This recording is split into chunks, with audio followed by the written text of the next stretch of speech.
बड़ा सुंदर प्रसंग है। ये श्री रघुनाथ जी नाम के एक भक्त का है। ये महापात्र रघुनाथ की चर्चा है। इनके महान भगवत भक्त पिता हुए रघुनाथ जी के, उनका नाम था कृष्णचंद्र महापात्र।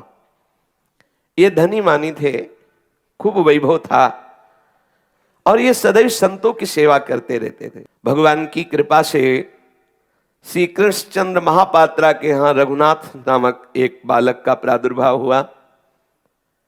रघुनाथ का स्वभाव बच्चापन से ही बहुत गंभीर रहना, सुशील, नम्र और संतों के समीप बैठना। अभी छोटे बालक ही हैं रघुनाथ जी, और संतों के मुख से सुन करके भगवान नाम जपना चाहिए, जीवन का उद्देश्य है भगवत प्राप्ति आदि आदि। ये जब सुनते तो उनके हृदय में, निर्मल हृदय में एक संस्कार बैठ गया, मुझे नाम निरंतर जपना है और मुझे भगवान जी से मिलना है। श्री रघुनाथ जी के भी हृदय में बात उसी बच्चापन से ही बैठ गई कि भगवान नाम जपना ये जीवन का परम लाभ है। अब तो एकांत में वो प्रभु के नाम का स्मरण करना, घर में जो ठाकुर जी विराजमान थे बार बार दंडवत करना। छोटा से बालक है, जब देखा कोई नहीं तो बार बार ठाकुर जी को दंड। देखो ये कृपा संतों की। छोटे बच्चा है, बार बार ठाकुर जी को देखते हैं, साष्टांग दंडवत होते हैं, हाथ जोड़कर खड़े हो जाते हैं, ठाकुर जी की प्रदक्षिणा करते हैं। धीरे धीरे इनकी अवस्था 17 वर्ष की हुई। माता पिता ने उनका विवाह किया। कलावतीपुर के गंगाधर करण नाम के धनी मानी पुरुष की एक अन्नपूर्णा नाम की कन्या से उनका विवाह हुआ। अन्नपूर्णा के 7 भाई थे और उनमें से सबसे छोटी कन्या थी। तो ये बहुत दुलारी थी और धनी मानी थे ही, तो रघुनाथ जी के साथ उनका ब्याह हुआ और खूब आदर सत्कार, सम्मान, प्रियता जैसे रिश्ते नातेदारों की होती है। रघुनाथ दास जी को बहुत चुभा हृदय में कि मेरे हृदय की तो विकलता थी कि प्रभु मिले, और ये क्या हो रहा है, प्रभु मुझे क्यों बांध दिए। हृदय में बड़ी विकलता। जब पहले समय की जबकि ये चर्चा है, बहुत कम अवस्था में ब्याह हो जाता। अगर 17 वर्ष की इनकी अवस्था थी तो 13-14 वर्ष की अन्नपूर्णा जी की अवस्था होगी। बहुत छोटी अवस्था में ब्याह हो जाते थे। सुलक्षणा, सुंदर, सुशील और बहुत ही सुंदर, ऐसा उसका सरल स्वभाव अन्नपूर्णा का। लेकिन इनके हृदय में चुभन, नहीं प्रभु मुझे नहीं चाहिए, ये सांसारिक प्रियता नहीं चाहिए, मुझे आपके सिवा किसी से अपनापन नहीं करना। 17 वर्ष की अवस्था है। देखो संत कृपा का प्रभाव, ऐसी भक्ति दृढ़ है कि इनको खुशी नहीं हुई। माता पिता ने अपनी प्रसन्नता के लिए इनका ब्याह किया। अब तो ये उदासीन रहते, लेकिन वो अन्नपूर्णा ऐसे मंगल स्वभाव की, कभी इनसे कोई प्रश्न नहीं किया। हृदय से निश्चय किया, मेरे जीवन धन, मेरे प्राणनाथ चाहे जिस स्थिति में रहे, कभी इनको प्रतिकूलता नहीं दूंगी और सदैव इनके अधीन रहूंगी, उसका निश्चय। इनके पिता जब देखे हमारे बेटे का ब्याह हो गया तो एक प्रसन्नता आई और इन्होंने विचार किया, जिस जिसको हमने ब्याज में पैसा दिया था अब किसी का ब्याज नहीं लेंगे। एक उत्साह वृत्ति, सबका ब्याज माफ कर दिया। धीरे धीरे उनका शरीर बीमार हुआ और ऐसा लगा कि अब हमारे प्राण निकल जाएंगे। रघुनाथ को समीप बुलाया, मरणासन शैया पे है, और बुला करके कहा, बेटा मैं चाहता हूं कि कभी मेरे नाम का कोई कर्जा न रह जाए। ये जो हमने बहुत धन दिया लोगों को संत सेवा, अतिथि सत्कार आदि में, तो कभी कहीं हमने किसी से धन भी लिए हैं, तो अगर कोई हमारे मरने के बाद तुमसे कहे कि ये हमसे कर्जा लिए थे तो उसको वापस दे देना, इतना तुम करना, क्योंकि मैं भगवान के समीप जा करके सदैव उनकी सेवा में रहूं। और यहाँ कोई कोसे कह रहे हो तो हमारा कर्जा लेके मर गया, तो मैं ऐसा नहीं चाहता। और वो मरणासन स्थिति में, मूर्छा स्थिति में ऐसा रघुनाथ जी को आदेश किया। अब भगवान की लीला ही थी और वो पधार गए। उनकी जो मां थी रघुनाथ दास जी की, कुछ समय में उनकी भी मृत्यु हो गई। अब जब लोगों को ये पता चला कि वो मरते समय कह गए थे कि जिनका कर्जा हो दे देना, तो जिनके कर्जे नहीं थे वो भी आ जाते हैं, बोले हमारा कर्जा था वो दे। यहां तक कि छली कपटी लोगों ने उनका घर भी ले लिया। तो अन्नपूर्णा जो उनकी पत्नी थी, उनके तो पिता धनी मानी थे, अपनी पुत्री को ले गए। आज तक कभी रघुनाथ जी मिले नहीं उससे, घर में ही रहते हुए कभी पति पत्नी के भाव से नहीं, वो बस देख लेती थी मेरे ऊपर। वो हर समय उदास भाव से प्रभु का चिंतन करते। भगवान लीला बिहारी ऐसे हैं कि छली कपटी लोगों ने कि मेरा भी कर्जा था, मेरा भी कर्जा, घर भी छीन लिया उनका। बहू तो चली गई अपने मायके, वो 7 भाई थे तो लिवा गए, यद्यपि वो जाना नहीं चाहती थी फिर भी लिवा गए। अब रघुनाथ दास जी अकेले हो गए। रघुनाथ जी अब तो जहां कोई उन्हें भोजन दे देता, अब उनको कोई चिंता नहीं, बस निरंतर नाम जप करना और भगवत चिंतन में मगन रहना। और ये सिद्धांत हृदय में उतर गया, जाहे विधि राखे राम ताहे विधि रहिए, जोई जोई प्यारो करे सोई मोहि भावे। जैसे प्रभु मुझे रखे, कोई शिकवा शिकायत नहीं। ये देखो कृपा, ये कृपा है। कृपा भगवान कहते जिस पर मैं कृपा करता हूं उसके सारे राग नष्ट कर देता हूं, खत्म। माता पिता अंतर ध्यान हो गए, संपत्ति जो थी वो कुछ बट गई, कुछ छिन गई। आप पत्नी को ले गए परिवार के जन, उसके मायके वाले, आप अकेले। अब जब कोई भोजन दे देता पा लेते, नहीं तो खूब नाम जप करते, भगवान नाम चिंतन में डूबे रहते। अब जो भगवत मार्ग के पथिक होते हैं उनके हृदय को प्रभु कैसे आकर्षण। अब इनके मन में आया कि यहां गलियों में भटकने से क्या है, प्रभु के किसी धाम का हम आश्रय लें।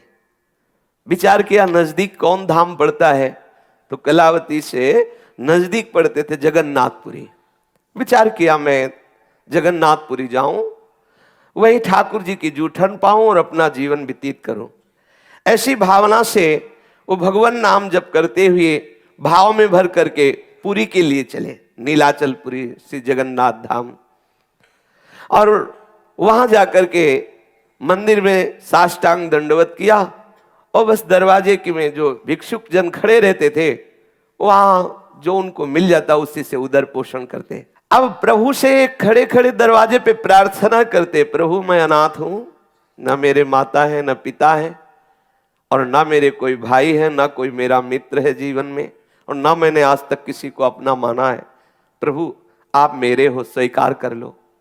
हे प्रभु आप मेरे हो, मैं आपका हूं, ये स्वीकार कर लो। बहुत अंदर से विकल हुए सिंहपौर में, वहीं जब मंदिर बंद हुआ तो सो गए। तो ठाकुर जी ने स्वप्न में उनसे आकर के कहा कि मैंने स्वीकार किया तू मेरा है। अब तो बहुत आनंद, जब जागे तो बहुत, क्योंकि हमारी प्रार्थना स्वीकृत हो गई। ठाकुर जी ने स्वप्न में कहा कि तुम जिस भाव से मुझे स्वीकार करो, मैंने तुम्हें स्वीकार कर लिया। अब तुम आज से अपने को अनाथ मत मानना, मैं तुम्हारा हूं और तुम हमारे हो। अब तो उनको बड़ा आनंद आने लगा, बड़े भाव से जगन्नाथ जी के दर्शन करते रहते और वहीं सिंहपौर में जो कुछ भिक्षुकों के साथ उनको मिल जाता उसी से उदर पोषण करते, फटा पुराना वस्त्र अपने शरीर में डाले। अब तो किसी की कोई चिंता नहीं, कोई अब अंदर से कोई आकांक्षा नहीं, कोई संबंधी नहीं, दृढ़ भावना ऐसी भाव में भर करके विश्वास पूर्वक कातर भाव से प्रभु को पुकारते रहते, प्रभु का नाम कीर्तन करते रहते। प्रभु के कृपा प्रसाद से उनके हृदय में एकमात्र भगवत भक्ति रह गई, केवल भक्ति का ही पूर्ण राज्य हृदय में। अब जब ये कुछ जगन्नाथपुरी से यात्री जन गए तो जो अन्नपूर्णा के पिता थे, माता थे और 7 भाई थे, वो धनी मानी थे और बहुत ही कठोर बुद्धि के थे। उन लोगों को जब ये कुछ लोगों ने बताया कि जगन्नाथपुरी में हमने देखा कि तुम्हारे जो जामाता है ना, दामाद, फटे पुराने कपड़े पहने हुआ भीख मांगते हैं, और वहीं दरवाजे में देखा जगन्नाथ जी के। तो आपस में अन्नपूर्णा के माता पिता ने विचार किया कि हम अपनी पुत्री को क्यों जीवन भर ऐसे बैठा ले रहे हैं, वो तो भिखारी है, उसका सब कुछ नष्ट भी हो गया है और हम तो धनी मानी है, हम दूसरा विवाह अपनी पुत्री का करते हैं। बिना उस अन्नपूर्णा से सलाह लिए उन्होंने उनका ब्याह तय किया वहां के राजमंत्री के पुत्र से। और वो जानता था कि इसका ब्याह हो गया, पर बहुत सुंदर सुशील स्वभाव की थी और वो बहुत ही गंदे स्वभाव का था जो राजमंत्री का बेटा था। वो राजी हो गया ब्याह करने के लिए। अब पिता की ये बात जब अन्नपूर्णा के कान में पहुंची धीरे धीरे कि हमारा दूसरा विवाह हो रहा है राजमंत्री के लड़के से, अब तो वो बहुत कांप गई। उसने कहा ऐसे कैसे हो सकता है? ठीक है हमारे पति हमसे कभी बोले नहीं, ठीक है हमारे पति के पास धन नहीं रह गया, ठीक है हमारे पति भिक्षावृत्ति से जगन्नाथ जी के दरवाजे पर बैठे रहते, लेकिन है ना मेरे प्रीतम, है ना। जब है तो मैं दूसरे को कैसे स्वप्न में भी स्वीकार कर सकती हूं। गंगाधर और मंत्री पुत्र दोनों ने ये दृढ़ निश्चय कर लिया कि अब विवाह पक्का, फाल्गुन शुक्ला पंचमी तिथि तय हो गई। अन्नपूर्णा ने जब ये सब बातें सुनी तो विचार किया और जगन्नाथ जी का स्मरण किया, प्रभु ऐसा कैसे हो सकता है, मेरे पति आपकी शरण में और मुझे दूसरे के साथ जाना पड़े। मैंने निश्चय किया है कि जिनसे मेरा ब्याह हुआ वही मेरे प्रीतम है, प्रभु आप ही मेरी रक्षा कर सकते हो। अंदर ही अंदर वो प्रभु से प्रार्थना करने लगी। रात दिन बैठे बैठे घुटती, अब उसे खाना पीना अच्छा नहीं लगता, बोलना चलना अच्छा नहीं लगता, रातों जग करके जगन्नाथ जी को पुकारती रहती, कोई ऐसा उपाय कर दो जिससे मेरा ब्याह रुक जाए। एक दासी थी जो अन्नपूर्णा को मां की तरह दुलार किया था, धाय मां उसे कहते हैं, प्रकट करने वाली मां और उसकी सेवा करने वाली धाय मां। बड़े घरों में सेविका रूप से आजीवन दासी भाव से जो रहती थी वो धाय मां के समीप गई और उसकी गोद में बैठकर कहा कि मां मुझे बचा लो, मैं अपने धर्म से भ्रष्ट नहीं होना चाहती और ये दुष्टता का रूप लिए हुए मेरे माता पिता मंत्री के पुत्र के साथ ब्याह निश्चय कर चुके हैं फाल्गुन शुक्ला पंचमी को, कोई उपाय बताओ, किसी दूसरे को छूने भी नहीं दूंगी।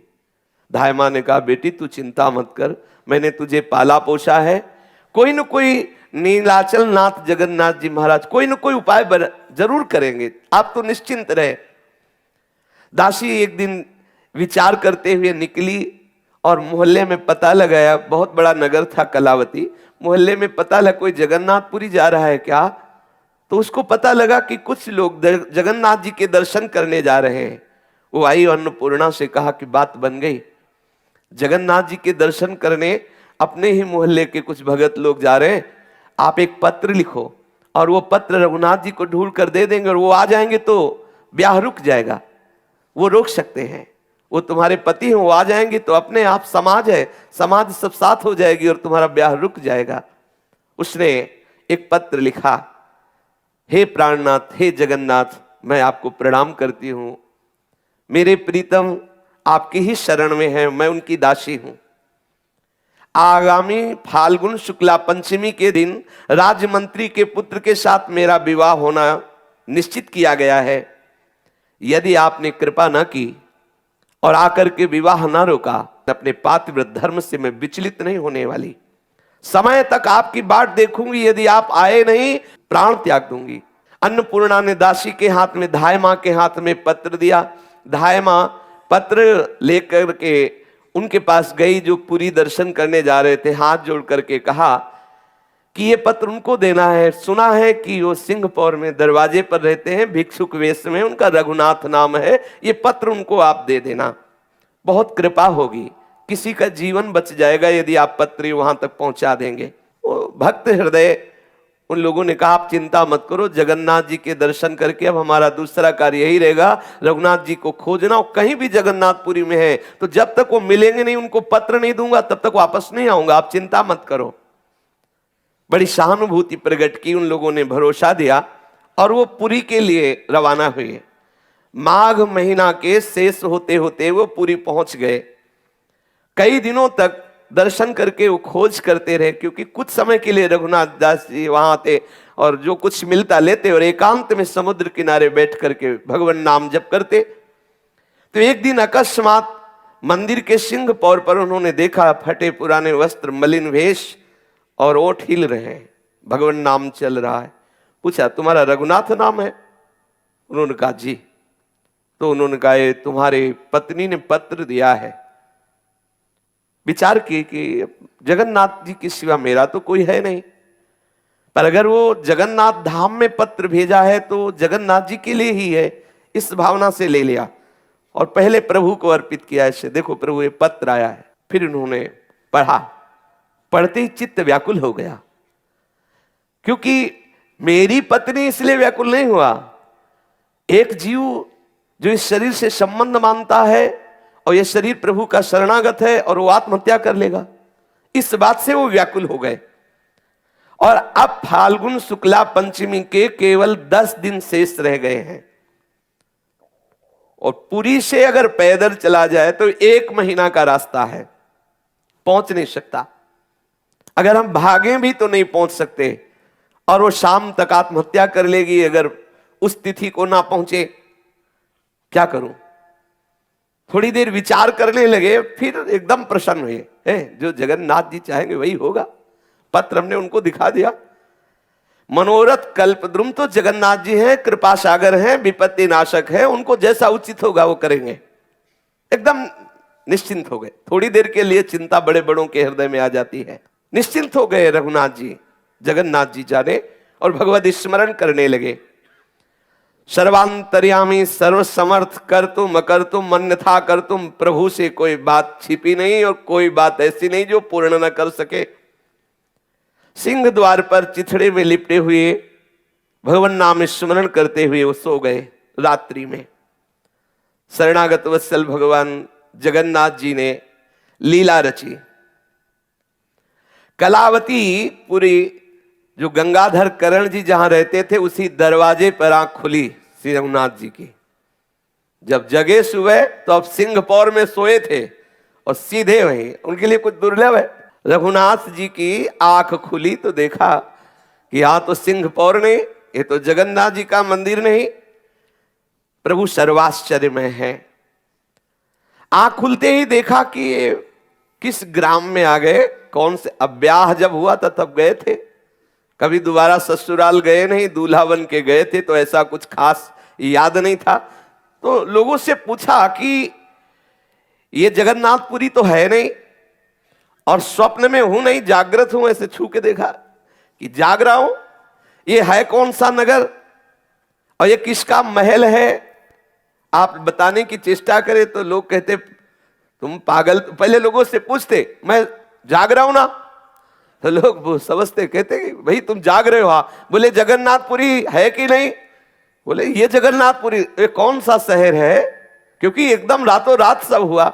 बोले कलावती नगर है, और जहां तुम बैठे हो सामने महल महान धन संपन्न जो गंगाधर है उनका है। गंगाधर तो मेरे ससुर का नाम था। अच्छा, तो ये जगन्नाथ जी की लीला हुई। पत्र का उत्तर सीधे हमें, ऐसा देखो कैसी लीला रची। सीधे रात्रि में ही जगन्नाथ जी ससुराल पहुंचा दिए उनको। अब जब घर वाले निकले तो देखा फटे पुराने कपड़े में रघुनाथ भाग के गया। लड़का जो 7 भाई थे बोले सब गड़बड़ हो गया। क्या? बोले वो आ गया, अन्नपूर्णा का जो पति था वो तो सामने दरवाजे में बैठा हुआ है। भागे माता पिता और बाहर जाके बोले अरे बेटा बाहर क्यों बैठे हो? ये लोग सब बड़े कपटी स्वभाव के थे और तत्काल हाथ पकड़कर घर के अंदर आए कि कोई जान न पावे कि ये इनका दामाद है, क्योंकि ब्याह तय हो गया है, फिर लोग हंसी उड़ाएंगे। अंदर ले गए। अन्नपूर्णा ने जे ही देखा पति आए तो मानसिक प्रणाम किया, एकांत में बैठी हुई थी। बहुत जगन्नाथ जी के प्रति बार बार अहो प्रभु बड़े कृपालु, बड़े कृपालु। नेत्रों से प्रेमाश्रु धारा बहने लगी। ध्यान में मगन हो गई प्रभु की। प्रभु आज मैंने देख लिया, आप हमारी आर्त पुकार सुन लिए। प्रभु तुम्हारे बिना ऐसा कौन खेल कर सकता है? अभी 10 दिन बकाया है और पहले ही हमारे पति को भेज दिया। वो बहुत आनंद में मगन है। रघुनाथ तन मन की शुद्ध भूले हुए जगन्नाथ जी से बात कर रहे अंदर ही अंदर, प्रभु कैसे कृपाल हो, कैसे लीलाधारी हो। और पत्नी भी उनके भाव में डूब रही, और ये सब पूरा परिवार जल रहा है। अब क्या किया जाए? ये तो आ गया, अब क्या किया जाए? क्योंकि अगर ये यहां जीवित है तो ब्याह कैसे हो सकता? समाज भी तो है। और आपस में बैठ करके सलाह करने लगे। तो सास ने कहा तुम चिंता मत करो, विधान सब बनाएंगे, पहले कुछ खवा पिया के से राजी करे। भोजन पवाया, कपड़े अच्छे दिए और कहा कि आप बहुत दिनों बाद पधारे हैं, बड़ी कृपा है, आप कमरे में विश्राम करें। अन्नपूर्णा मन में डर गई कि ये कपटी लोग जो हमारे ना चाहने पर भी ब्याह तय कर रहे थे, हमारे पति से इतना प्रेम दिखा रहे हैं, इसमें कोई कपट है। अंदर ही अंदर वो समझ गई कि ये जैसे कटोरा तो सोने का है लेकिन भरा उसमें विष है। प्रियता तो दिखा रही है जामाता जैसी ही कि भाई हमारा दामाद आया है, लेकिन अंदर इनकी जरूर छल कपट है। हृदय में वो विचार करें कि प्रभु हमें डर लग रहा है कि कोई न कोई ये विषम लीला न कर दे। अब जब वो सैया पर लेटे हुए हैं कमरे में, रघुनाथ जी धीरे धीरे पतिव्रता अन्नपूर्णा जी गई और उनके चरणों को स्पर्श किया, धीरे धीरे चरण दबाने लगी और उनके मन में बहुत बातें आ रही कि मैं अपने पति से बोलूं, लेकिन एक भी शब्द ना बोल पाए। रघुनाथ जी देखा कि पत्नी चरण दबा रही, शांत गंभीर। उनके भी मन में आया कि मैं इसको ढांढस बनाऊं, लेकिन ना वो कुछ बोल पाए ना वो कुछ बोल पाए। अन्नपूर्णा के माता आई और बोली चलो चलो, देखो थके हुए आए, उनको सोने दो, तुम हटो। और बेचारी बहुत लज्जा संकोच से उसको हाथ पकड़ करके अन्नपूर्णा का ले गई एकांत कमरे में, तू यहां बैठ, दामाद को सोने दे। और वो समझ गई कोई न कोई इनकी ऐसी मंत्रणा होगी जिससे हमारे पति की हानि हो। एक कोठरी के कोने में गंगाधर, उसकी पत्नी और 7 पुत्र मिलकर विचार किया क्या किया जाए, इसको रात में मार दिया जाए। तो उन्होंने कहा अगर ऐसे मारोगे तो अन्नपूर्णा हल्ला मचा देगी, कोई ऐसा उपाय करो जिससे अन्नपूर्णा भी न जान पाए ये मर जाए, और सुबह हम लोग ये कह देंगे कि काले सर्प ने काट खाया और ये मर गए, और फिर कोई बात नहीं होगी, फिर तो ब्याह हो ही जाएगा, वो तो तय ही है फाल्गुन शुक्ला पंचमी को। अब वो सलाह षड्यंत्रकारी ये माता पिता और भाइयों ने किया और बहुत ही तीक्ष्ण विष मंगाया गया। और संध्या काल के जो भोजन की तैयारी थी, सुंदर सुंदर पुआ, खीर, पूड़ी और मिठाई, सब में विष मिला दिया। देखो कैसी पाप मूर्ति ये परिवार के जन है, सब में विष मिला दिया कि इस भिखारी को मार दो और उस राजमंत्री के पुत्र के साथ जो ब्याह तय है, हमारी पुत्री का ब्याह हो जाएगा। वो समझ गई कि कुछ ना कुछ तो गड़बड़ है। वो रसोई में गई, बोली माँ मुझे भी सेवा का अवसर दीजिए, मेरे पति देव आए। अरे नहीं, तू तो रे मेरे दामाद हैं, आज तो मुझे, कल भले तू पवा देना, आज शाम की रसोई में तेरा प्रवेश नहीं, तू तो बैठ जाके दूर। ना तो पति से मिलने दे रही है ना रसोई में आने दिया। उसको पक्का विश्वास हो गया तो उसने धाय मां से कहा कि तुम कृपा करो, हमें किसी तरह संकेत मिलना चाहिए कि इन लोगों का क्या षड्यंत्र हो रहा है, कोई न कोई तो है, मेरा हृदय कह रहा है कुछ ना कुछ तो ये गड़बड़ कर रहे हैं, कुछ ना कुछ मेरे पति का अहित करना चाहते हैं। अब धाय मां तो दासी थी, उसके लिए तो कोई रोक था नहीं। वो धीरे से वहां की सब रसोई के रहस्य को जान करके आई और कहा बेटी ये तो बहुत बड़ी निंदनीय बात है कि तुम्हारे माता पिता और भाई मिलकर बहुत तीक्ष्ण जहर इस स्वादिष्ट भोजन में मिलाया गया है और ये सब तुम्हारे पति को मारना चाहते हैं।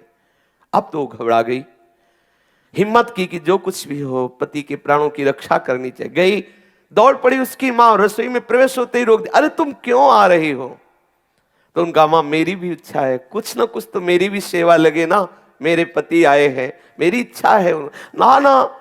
अब उसने, भगवान की ऐसी लीला थी कि जो अपने लिए भोजन तैयार किया था सास ने, वो भोजन उठाई और दूसरे कमरे में रखने के लिए गई। इतने में अवसर मिला, जो थाल सजाई गई थी जहर से भरे हुए पदार्थों से रघुनाथ जी की, उसमें एक पिष्टी मिठाई थी जो 2 पीस में चिपकी हुई थी। तुरंत देखा उसने, और जैसे छौंक लगाने में एक पत्र होता है, तेज पत्र, हाँ वो जो छौंक लगाने में होता है ना, उसको तत्काल उसने लिया और अपने काजल से लिखा विष है, विष है लिख करके उस पिष्टी में दबा के सबसे ऊपर रख दिया और भगवान से प्रार्थना की। और जानती थी कि प्रसाद पवाने में पहले पवाया था कि मीठा इनको बहुत पसंद है, अगर थाल में मीठा होता तो सबसे पहले मीठा पाते, तो उसको पता था। उसने जगन्नाथ जी से प्रार्थना किया, हे भगवान मेरी प्रार्थना सुन लो, मेरे पति सबसे पहले इसी पिष्टी मिठाई को ले और वो उसे खोल कर देख ले, इतनी आप कृपा करना। सोने की थाल में, सुंदर सुंदर कटोरियों में खीर, सब्जी, पूड़ी, ये सब, और सबके ऊपर फिर मिठाई। अब वो ये रहस्य मां नहीं जान पाई कि उस मिठाई के बीच में, उस तेज पत्र में लिखा है कि विष है। ऐसा लिख करके उसने रघुनाथ जी के सामने थाल पहुंची। रघुनाथ जी तो जय जगन्नाथ आंख मूंदा और कीर्तन करने लगे, और भावना में एक एक कवल जगन्नाथ जी को पवाने लगे। थोड़ी देर के बाद फिर आंख खोली और जय जगन्नाथ, और जे भी वो पिष्टी उठाई, सब पूरे परिवार के जन ताक रहे हैं कि अब तो बस पाएगा, थोड़ी देर में मर जाएगा। ऐसे पिष्टी खोली तो नजर बचा के ऐसे देखा कि विष है। खिड़की से पत्नी भी देख रही थी तो उन्होंने ऐसे देखा। पत्नी समझ गई कि देख लिया, बहुत प्रसन्न हुई, हट गई वहां से। अब वो विचार करने लगे कि ये तो हमने जगन्नाथ जी को अर्पित कर दिया। जो वस्तु जगन्नाथ जी को अर्पित कर दिया, जब प्रभु को भोग लगा दिया, अपने लोग हो तो कह दे कोई साक्षात थोड़ी लगाया, तो भावना में लगा है, हम नहीं पाएंगे, जहर है इसमें। लेकिन निष्ठा, उन्होंने कहा जब हमने जगन्नाथ जी को पवा दिया, मेरे प्रभु ने पा लिया, तो फिर क्या, मरना तो एक बार है ही ना। हम प्रभु को अर्पित किए हुए प्रसाद को नहीं छोड़ सकते। प्रभु को तो लगा दिया भोगो, आप कहे कि इसमें जहर है, फिर ऐसा नहीं। जय जगन्नाथ पाना प्रारंभ किया। जैसा पूर्ण पाया जाता है वैसे ही पाते पाते शरीर नीला होने लगा, क्योंकि जहर था ही। आंखों के सामने अंधकार छाया, मुरझाई अच्छा, वो अन्नपूर्णा जी इसलिए प्रसन्न है कि पति ने पढ़ लिया, आप काहे को खाएंगे, वो तो चली गई प्रसन्न होकर, भगवान ने मेरी बात सुन ली। और वो माता पिता भाई सब बिल्कुल खड़े हैं। पूरा प्रसाद जिसे पाया जाता, पाते ही आंखों के सामने अंधेरा छाने लगा, शरीर नीला पड़ने लगा, गिरे और प्राण निकल गए। जब उनको दुष्टों ने देखा कि मर गए तो धीरे से दरवाजा लगा दिया, और कि थोड़ा और रात्रि हो जाए फिर हम हल्ला मचा देंगे कि देखो दामाद को सांप ने काट खाया और ये मर गए, तो अन्नपूर्णा भी कोई शंका नहीं कर पाएगी, फिर हम इनको दफना देंगे। ऐसी भाव बड़े प्रसन्न हुए वो सास ससुर और वो भाईजन की, बढ़िया हमारी जो षड्यंत्र था वो पूरा हुआ, हमारी बात पूरी हो गई, अभी मर जाएगा, अब राजमंत्री के साथ ब्याह होगा। अब वो विष का प्रभाव पड़ा, पूरा शरीर नीला हो गया। जब सबको प्रसन्न देखा तब उसके मन में आई, अन्नपूर्णा के मन में, उसने धाय से कहा कि तुम दौड़ के देखो क्या बात है, ये प्रसन्न क्यों है। धाय ने कहा एक खुसुर खुसुर आपस में बात कर रहे हैं, हमें लगता है कोई षड्यंत्र इनका काम कर गया। उसने विचार किया कि जब मेरे पति मेरे सामने पढ़ के देख लिए थे विष है, फिर वो खाएंगे क्यों, जब खाएंगे नहीं तो कोई ऐसा षड्यंत्र इनका चलेगा नहीं। धाय से कहा तुम दौड़ के कमरे में झांक के देख के आओ। तो एक दीपक जल रहा था, उसमें देखा पूरा शरीर नीला, फेन निकला हुआ, आंखें खुली, भाग के आई और कहा गजब हो गया, उनका शरीर नीला है और हमें लगता है उनके प्राण निकल गए हैं। अब तो विकल हो गई, ऐसा क्यों हुआ, क्योंकि हमने तो लिख दिया था इसमें विष है और पति ने पढ़ भी लिया था, ऐसा क्यों। वो भाग के गई और खिड़की से झांक करके देखा तो पति को निष्प्राण देखा। अब तो कांप गई और जगन्नाथ जी से कहा कि आपके होते हुए प्रभु ऐसा कैसे हो गया, हे दीन बंधु, हे पतित पावन, ऐसा कैसे हो गया। प्रभु आप तो सर्वसमर्थ हैं और हमने लिख के भी आपकी प्रेरणा से दिया और उन्होंने आपकी प्रेरणा से पढ़ा भी, फिर ऐसा कैसे हो गया। बहुत अंदर से बहुत वो दुखी है, विकल हो रही है। फिर अन्नपूर्णा एकांत में बैठ करके आर्त भाव से प्रभु से प्रार्थना करे, हे कर तुम अकर तुम अन्यथा कर तुम सर्वसमर्थ स्वामी, आपके लिए विष को अमृत कर देना क्या कोई आश्चर्य की बात हो सकती है। मेरे प्रीतम को बचा लो, हे प्राण प्यारे मेरे प्रीतम को। अब वो बार बार एकांत कमरे में बैठती, बार बार आती, हिम्मत नहीं पड़ रही कि अब करे तो क्या करे, क्योंकि देखती है कि पति पधार गए और ये दुष्ट जन आनंदित हो रहे हैं। उसके हृदय में अंधकार छा रहा, क्या करूं। चारों ओर अपने आप को निर्बल देख करके वो आर्त भाव से प्रभु को पुकारा, हे जगन्नाथ कृपा करो, हे करुणा में कृपा करो। आर्त भाव से जब इस देवी ने पुकार की तो अखिल विश्व के स्वामी श्री ठाकुर जी महाराज रुक नहीं सके। तत्काल देखा कि कमरा प्रकाशित हो गया। उसने खिड़की से झांक के देखा, कमरा प्रकाशित हो गया और नील श्याम मेघ जैसी अंग कांति है, नौ किशोर अवस्था है, और रघुनाथ दास जी के सर को अपनी गोद में रख के जैसे मां दुलार करती ऐसे प्रभु हाथ फेरे। प्रभु का स्पर्श होते ही रघुनाथ जी दास जी के शरीर में जैसे बिजली दौड़ पड़ी हो, कर तुम कर तू है। वो बहुत आनंदित हुई। घनश्याम के श्याम अंग की कांति से संपूर्ण वो कमरा प्रकाशित हो रहा है। अब वो लोग तो प्रसन्न है, अलग कमरे में सब बैठे हुए कि बहुत बढ़िया बात बन गई, वो तो मरी गया है, अब उसको दफना देंगे और ब्याह हो जाएगा। लेकिन श्री ठाकुर जी की लीला, प्राणपति के मस्तक पर जगतपति का हाथ दे करके बहुत आनंदित हुई। ठाकुर जी ऐसे ऐसे हाथ फिरा रहे हैं। फिर मधुर स्वर में ठाकुर जी बोले कि मेरे लाल रघुनाथ उठ, कोई सृष्टि में ऐसा विष ही नहीं बना जो तुझे अचेत कर सके, उठ जा। ऐसा प्रभु बोल रहे, देख मैं आ गया हूं, उठ जा। ऐसा ठाकुर जी जे भी बोले तो वो जैसे कोई बहुत गहरी नींद से सो के उठा हो, उठे। अब जे ही उठे ठाकुर जी अंतर ध्यान। रघुनाथ जी को लगा कि बहुत थके हुए थे, आज बहुत गहरी नींद आ गई।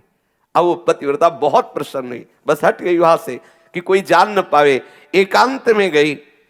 अब वो बहुत आनंदित है कि मेरी बात श्री ठाकुर जगन्नाथ जी ने सुन ली और उसको ठाकुर जी का दर्शन हुआ, देखा ठाकुर जी आए। अब आप देखो उसका क्या भजन है, एक भगवत भक्त पति के प्रति पूर्ण आसक्त है। तो देखो अभी साक्षात जगन्नाथ जी का दर्शन रघुनाथ जी को नहीं हुआ, उनकी पत्नी को हो गया। देखा कि ठाकुर जी आए हैं, गोद में सर रखा रघुनाथ जी का दुलार, और रघुनाथ जी जे भी जगह ठाकुर जी अंतर्धान हो गए। रघुनाथ जी उठ करके बैठे और जैसे आंख मलते हुए कोई नींद से जगा हुआ और बोले आज तो बहुत सुख मिला नींद में। फिर विचार किया कि नहीं नहीं, मैंने तो जहर भरा भोजन पाया था और मुझे व्यथा भी हुई थी, मैं मूर्छा को भी प्राप्त हो गया था, बड़ी वेदना बड़ी जलन अंगों में हुई थी, तो ये मेरा मतलब कि मेरे प्राण निकल गए थे, मुझे शायद प्रभु ने जीवित किया है, मैं सो नहीं रहा था, मैं तो मर चुका था। बस समझ गया जगन्नाथ जी, समझ गया तुम्हारी करुणा, आपने ही मुझे बचाया है। बहुत आनंदित हुए और बड़े प्यार से बार बार प्रभु का ध्यान कर रहे। अब तो और आनंद, क्योंकि प्रभु ने स्पर्श किया है ना। भक्त रघुनाथ जी व्यथाहारी हरि के प्रति पूर्ण आसक्त होकर के कभी जोर जोर से हंस देते हैं कमरे में, कभी चीख कर रो देते हैं और कभी प्रेम प्रलाप बातें कर रहे हैं। अब तो उधर आवाज पहुंची।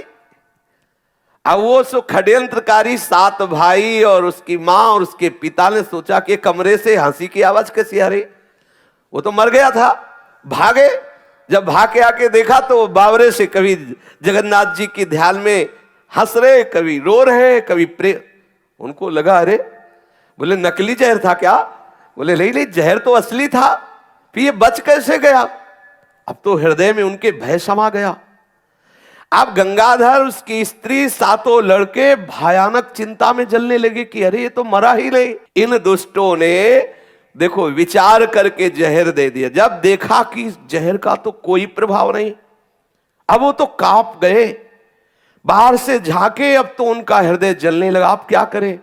अब वो पापियों के लिए एक एक क्षण महान कष्टदायक, हृदय जल रहा है, क्या करें? अब वो विचार करने लगे कि क्या करें, कैसे, क्योंकि मैंने तो जहर भी दिया और ये मरा नहीं, बच गया, और ब्याह की तारीख पक्की है, मंत्री के पुत्र के साथ ब्याह होना है। सब कांप रहे हैं, विचार कर रहे क्या करना चाहिए। और इधर जय जगन्नाथ, जय हरि, जय जगन्नाथ, जय हरि, ये तो नाम कीर्तन करते, कभी नाचते, कभी हंसते, कभी गाते हैं। रघुनाथ जी तो आनंद में मगन है और ये सब जल रहे। इनका हृदय एक तो अपराध बन गया, दूसरी बात ऐसी कलुषता की भावना करने वाले को कहीं शांति मिल सकती है क्या? भक्त तो झूम रहा है और ये सब जल रहे हैं। अब उनके हृदय में आया कि ये कोई मामूली आदमी नहीं है जो जहर खा करके भी जिंदा है। तो सबने में इशारे से विचार किया, इसी के पैर पकड़ो, फिर कोई बाद में चाल चली जाएगी, पहले तो पैर पकड़ो। सब गए चरणों में, सब प्रणाम किया और कहा कि मेरे से गलती हो गई, मुझे क्षमा करो। श्री रघुनाथ जी ने प्रसन्न मुद्रा में कहा कि इसमें आपका कोई दोष नहीं, जगन्नाथ जी कृपालु हैं, मेरा कोई कर्म भोग था जिसको पवित्र करने के लिए आप लोगों के द्वारा भगवान ने ऐसी चेष्टा कराई। ये देखो, हो सकता है मैंने पूर्व जन्म में किसी को जहर दिया हो, तो आपके द्वारा प्रेरित होकर जगन्नाथ जी मेरे पाप कर्म को निवृत्त कराना चाहते, इसलिए मुझे आप लोगों से जहर दिलाया। इसमें आपका कोई दोष नहीं। ये भक्त का हृदय, वो मेरा कर्म भोग था। आप निश्चिंत रहिए, मेरे हृदय में आपके प्रति कोई भी दोष बुद्धि नहीं है। ये सब जगन्नाथ जी की लीला है। अब आप आनंदित रहिए, मैं आपके प्रति तनिक भी द्रोह भाव नहीं कर रहा हूं, ऐसा। और आप लोग मुझे दरिद्र नीच के प्रति अगर ऐसा भाव रखते हो कि इसके पास तो कुछ है नहीं, लड़की दुख पाएगी, दूसरे के साथ ब्याह कर दे, तो यदि अन्नपूर्णा राजी हो तो आप ब्याह कर दो। अगर ना राजी हो तो फिर ऐसा अपराध मत करो, मैं तुमसे प्रार्थना करता हूं। अब मैं जबरदस्ती नहीं कह रहा, यदि वो राजी है तो आप कर दो, अगर नहीं राजी है तो आप ही छोड़ दो। मैं जगन्नाथ जी ले जाऊंगा उनको, जगन्नाथ जी के पास ही रहेंगे, वहीं भिक्षा मांग करके पाएंगे। आप ऐसा ना करो। इसके बाद रघुनाथ दास जी जपने लगे भगवान नाम, उन लोगों से बोलना बंद कर दिया। वो सातों पुत्र सहित गंगाधर पीछे लौटे और विचार करने लगे कि क्या करें, अब क्या करें। रघुनाथ दास जी ने जो हमसे कहा तो क्या करें। अब अन्नपूर्णा तो राजी है नहीं कि दूसरे के साथ ब्याह करें। रघुनाथ दास जी ने उनके जो दिए हुए कपड़े थे उतारा, अपना फटा चद्दर ले आओ, ऐसे ओढ़ा और जा करके दरवाजे के बाहर बैठ गए और कहा, यदि अन्नपूर्णा राजी ना हो तो आप तुरंत उसे बाहर निकालो और हम उसको लेकर जगन्नाथपुरी जाएंगे। अगर वो राजी हो तो तुम ब्याह कर दो, मैं जगन्नाथपुरी चला जाऊं। वो बाहर जाकर के विराजमान हुए। गंगाधर बहुत कुछ विचार करने लगे, पुत्रों सहित अंदर गए। अब क्या किया जाए। अन्नपूर्णा अब तक तो शांत बैठी थी, क्योंकि प्रभु उसके पति जीवित हो गए थे। अब उसने विचार किया कि मैं बाहर निकलकर अपने दुष्ट माता पिता से कह दूं कि अब तुम्हारे रोके नहीं रुकूंगी। लेकिन वो पहले ही उसके कमरे में ताला लगा दिया गया था, बाहर से ताला लगा दिया गया था। अब तो जब दरवाजा खोला तो बाहर से बंद, वो अंदर छटपटाने लगी। गंगाधर ने अन्नपूर्णा का आकर जो खड़बड़ाने लगी तो सोचा कहीं कोई बाहर न सुन ले, तो दरवाजा खोला और अंदर जाकर उससे कहा, अन्नपूर्णा तो इस भिक्षुक राह के भिखारी जिसके पास एक पैसा भी नहीं, तो उसको अब भी पति मानती है। हम लोगों के पास क्या नहीं हो रहा, वो राजमंत्री है, सब सुख भोगेगी, काहे को भिखारी के साथ मरना चाहती है। उसके हृदय में मानो किसी ने छुरी मार दी हो। उसने कहा कि तुम लोग कितने अभागे हो जो अपनी पुत्री के धर्म का नाश करना चाहते हो। तुम पिता हो, तुम्हें संकोच नहीं आ रहा ऐसा बोलते हुए कि मेरा पति है और तुम दूसरे पुरुष के पास जाने के लिए कह रहे हो। अभी तक मैं क्षमा करती रही, ध्यान देना, अगर मैं अपने स्वरूप में आ गई तो नष्ट कर दूंगी तुम्हें। पातिव्रत धर्म में बहुत बड़ी सामर्थ्य है। आज वो क्रोधित होकर के बोली कि अरे तू पिता है, पति होते हुए मुझे व्यभिचार के लिए आदेश कर रहा है, दूसरे पुरुष के लिए।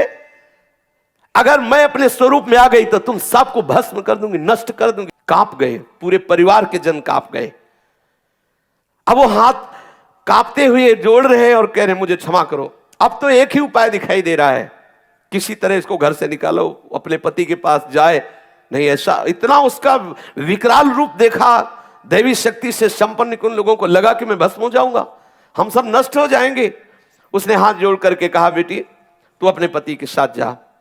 रघुनाथ का प्रभाव तो देख ही चुके थे, जहर का भी प्रभाव, अन्नपूर्णा का ये रूप देखकर साक्षात दैवी शक्ति से संपन्न। अब तो वो सब हाथ जोड़ के कहने लगे तुम जाओ अपने पति के साथ।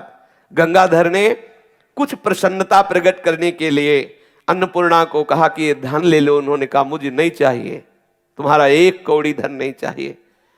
और अपने पति के चरणों में प्रणाम किया और कहा, चलो प्रभु, मुझे कोई सुख सुविधा, मुझे किसी भी तरह के संसारिक घर की जरूरत नहीं, जहां आप हो आपके चरण ही हमारे लिए सब घर है। अन्नपूर्णा पति के चरणों में प्रणाम करके उसके साथ चल दिया। शीघ्र चलिए, ऐसे पापियों के बीच में एक मिनट भी यहाँ नहीं रुकना। ये दासी हर तरह से तैयार है, हर कष्ट सहेगी, पर आपके चरणों के समीप रहेगी। अब गंगाधर अपने लड़कों के साथ वापस आ गए। वो जय जगन्नाथ बोल करके अपनी पत्नी के साथ जगन्नाथपुरी की तरफ चलने लगे। अब इन पापियों को अब भी चैन नहीं पड़ा। विचार किया कि क्या किया जाए, अब क्या किया जाए। तो हमारी बात सब रद्द हो गई। अन्नपूर्णा की मैया ने कहा, एक बात है, मंत्री के लड़के को सूचना दे दो कि मैंने तो दिया लड़की तुम्हें अपनी, तुम छीनना चाहो तो छीन लो, मार डालो उसको भिखारी को, और लड़की को ले जाओ। उसने तुरंत अपने पुत्रों को भेजा। पुत्र गए और मंत्री पुत्र से कहा कि ब्याह तो तुम्हारे साथ पक्का, हमने अपनी बहन दी, लेकिन वो एक भिखारी है, वो लिए जा रहा है तुम्हारी जो पत्नी बनने वाली थी, अगर तुम बचा सकते हो तो छीन लो और उसे मार दो। भगवान, ये बैर विरोध करने वाले भी किस मिट्टी से बने हैं, इनके हृदय में फिर भी शांति, लेकिन बेटी राजी, जाने दो। लेकिन फिर अब तो वो दुष्ट था ही, गलत प्रवृत्ति वाला था, राजमंत्री पुत्र था। उसने तत्काल सैकड़ों घुड़सवारों को आदेश किया, अस्त्र शस्त्र से सुसज्जित हो जाओ, और एक घोड़े पर वो स्वयं सवार हुआ और चला।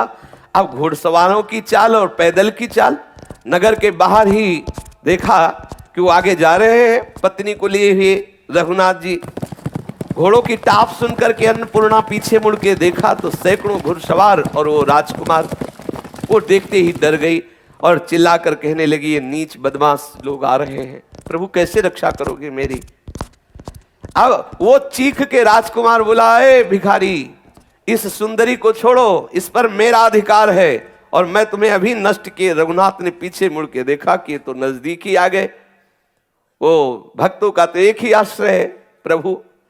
उसने अपनी पत्नी से कहा, रघुनाथ जी ने, कि अन्नपूर्णा तुम निर्भय रहो, हम जानते हैं जगदीश को, बहुत कृपालु हैं, बहुत सामर्थ। अरे बोले, अब ये आ गए, देखो ये आ गए और ये आपको मारेंगे और हमें ले जाएंगे, अब कैसे बच पाएंगे। बोले फिर भी आप निर्भय रहो, हम जानते हैं प्रभु हमारे बहुत लीला विहारी है, बहुत सामर्थ्यशाली है, तुम्हें बिल्कुल नहीं डरना चाहिए। उसने कहा कि मैं आपको छोड़कर इन दुष्ट के साथ नहीं जाना चाहती, ऐसे दुष्टों का एक क्षण भी हम संग नहीं करेंगे, प्रभु मुझे बचा लो। रघुनाथ जी जोर से हंसते हुए बोले, तुम डरती क्यों हो, हमारे स्वामी की सामर्थ्य को तुम जानती नहीं हो। अब वो तो घबरा करके सी रघुनाथ जी का हाथ कस के पकड़े हुए है और उधर सामने से दो घुड़सवार अत्यंत तेजस्वी अस्त्र शस्त्रों से सुसज्जित, रफ्तार से बिजली की तरह चलने वाले घोड़ों में बैठे हुए हैं दो।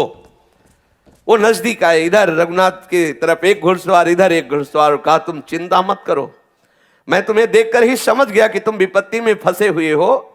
हम दो के लिए पूरे त्रिभुवन के आ जाए घुड़सवार तो भी काफी है, हम दो इनके ऊपर भारी रहेंगे, तुम चिंता मत करना। अब पीछे से वो जो मंत्री का पुत्र सैकड़ों हजारों घुड़सवारों के साथ था, उसने देखा कि लाखों घुड़सवार उसके साथ है, दो ही है और ये साक्षात नर नारायण भगवान है और दिव्य अस्त्रों से सुसज्जित है, सर्वशक्ति संपन्न। उसको दिखाई दिया कि लाखों घुड़सवारों ने आकर के सुरक्षा कवच बना लिया है रघुनाथ और रघुनाथ की पत्नी का, तो एक कदम भी आगे नहीं बढ़ा, भयभीत होकर ही भाग गया। पुरी तक साथ गए, पुरी के तक साथ गए भगवान नर नारायण घोड़े पर सवार। अब तो एक अद्भुत आनंद दोनों के हृदय में, इधर इधर दोनों तरफ सुरक्षा के स्वरूप में लिए हुए प्रभु चल रहे हैं, अस्त्र शस्त्र, और बीच में रघुनाथ और उनकी पत्नी। जब जगन्नाथपुरी आई तब उन्होंने कहा तुम जाओ, क्योंकि हमें दूसरे कार्य करने हैं और चिंता मत करना, जब कभी कोई आवश्यकता हो तो बुला लेना, आप जहां याद करोगे मैं आ जाऊंगा। तब तक वो समझ ही नहीं पाए थे कि थे कौन। जब चले गए तो समझ में आया कि ये तो भगवान नर नारायण थे, ये तो साक्षात भगवान करुणा करके आए। दोनों गए और जगन्नाथपुरी में सिंहपौर पर रहने लगे, अर्थात वही रात्रि में रहते, जो भिक्षा मिलती पाते। किसी धनी मानी ने जब परिचय जाना कि सब कुछ छोड़ करके ऐसे आए हुए, तो जगन्नाथ जी के मंदिर के दक्षिण की तरफ एक भवन खरीद दिया। दोनों पति पत्नी वहां रहने लगे और भगवान नाम कीर्तन करते हुए जीवन व्यतीत किया। शरीर पूरा हुआ और भगवत धाम को प्राप्त हुए।